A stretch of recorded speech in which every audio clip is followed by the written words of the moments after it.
Well, good morning and welcome. Today we are at a home in Livermore, Colorado, and we're going to be doing a complete chimney and stove replacement.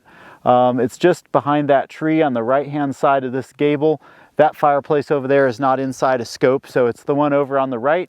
Freestanding wood stove in the basement. We've got some clearance issues where we pass through. Come on in, let's take a look. Okay, so now we're on the second floor of a 2-floor level. We're outside on a deck looking up at the chimney, passing through the combustible structure, down through the second floor and then into the first floor, which is really kind of a walkout basement area. So next we'll go inside and see what the first floor looks like coming up. Great, so now we are inside on the first floor. Here's our freestanding wood burning stove. We have single wall connector pipe running up to a ceiling support box. Come on up, we'll take a look. This is part of our concern, is the clearance to combustibles on the left and right. We don't have our 18 inches right there with single wall pipe. So we're going to redo it and try and bring the box out from the wall, move that pipe further out, and get a proper clearance, get a new unit in here that's an upgraded model, EPA approved and high efficiency. So next we're going to go upstairs and look at the second floor where it passes through the house. Let's take a walk upstairs and see what it looks like up there. And this is the wall through which that pipe is passing, right here. So we're going to go around through this door into the master bedroom, and this is where our chimney is passing through. It's a hollow box, and we're likely going to open this wall up right here, cut a nice clean hole, set it aside, and when we're all done we'll put 2 little pieces of 1x4 back there and then put that back on, secure it with a couple screws. Let's get started taking this unit out. Let's work there on the job. Nice. All right, so now I'm going to trim off the interior portion of these rivet heads so we can get the ceiling support box to drop down. Let's try pulling that down a little bit. We're going to cut a little more.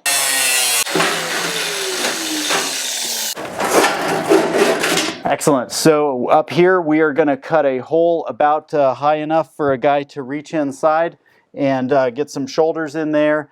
We'll get started.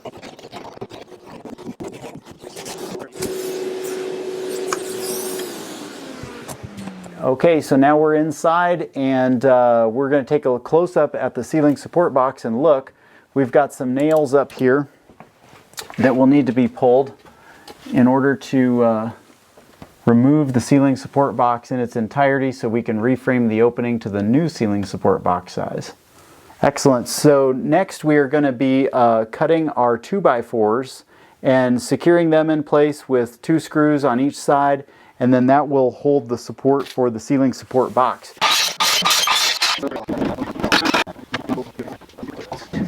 Excellent. So we have now framed in the basis of the box of where there's curves up on this side and a curve on that side to accommodate our proper clearance to combustibles for this particular chimney pipe. In this case, Simpson Duratech requires a 3-inch clearance down into the room. We're going to mark that. Doesn't have to be straight. We're going to pull it down. That's the bottom of our 2x4. So now we simply measure up 1/2 the dimension of the 3.5-inch side, so roughly 1.5 inches up, and we'll drill 2 screws here, or 2 holes there right now, 2 holes here, and so forth on all the sides. Then we'll put the box back up in. Up goes the box.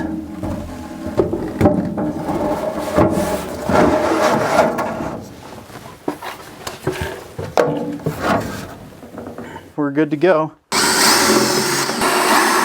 This ceiling support box has now been installed.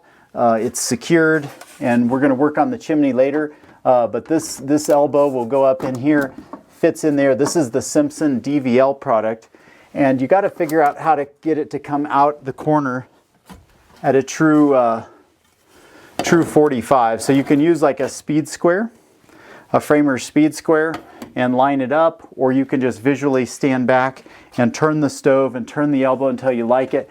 Stoves will require the presence of a stovetop adapter.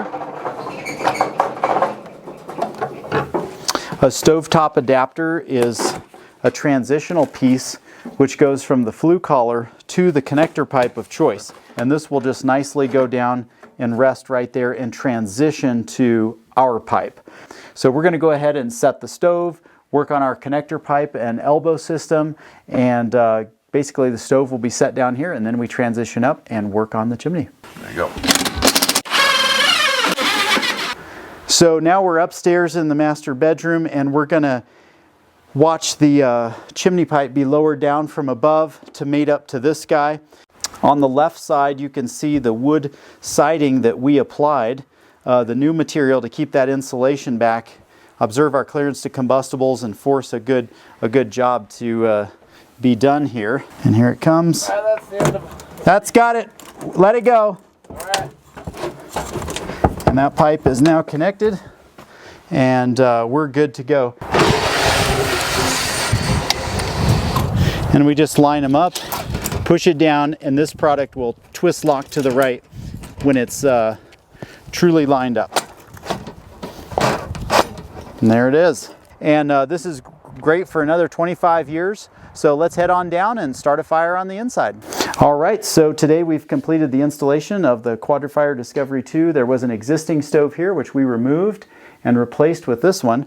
When we were up into the hidden roof and attic area, right up above here, about 2 feet up in a hidden area, we found the plastic outer barrier of the original home that's holding back the insulation melted, and it was actually stuck to the pipe, and we pried it off. So we kept this as a little memento until the end of the job so we could kind of verify, yes, it was an old stove, and yes, there were challenges up in there, so we all feel better about that.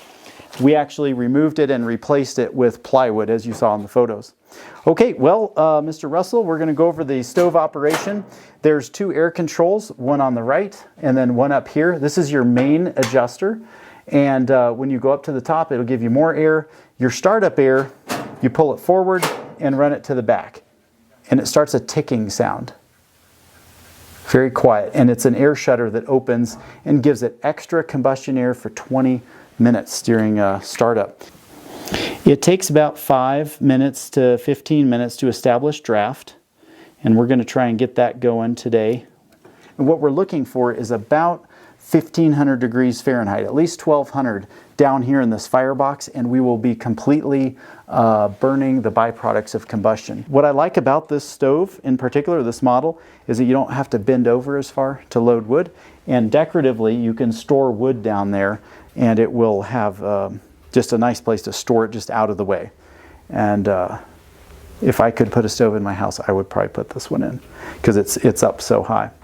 On the sides of the stove, you can change out what it looks like. So you can literally change the way the stove looks in about 7 minutes. And the way it works is you use these 2 panels. You can slide 3 12 by 12 tiles from Home Depot. Any kind of tile that you're interested in. You could do red and green at Christmas. You could do, green in the summer, any color you want to tie in, and literally change both sides of the stove to fit your decor.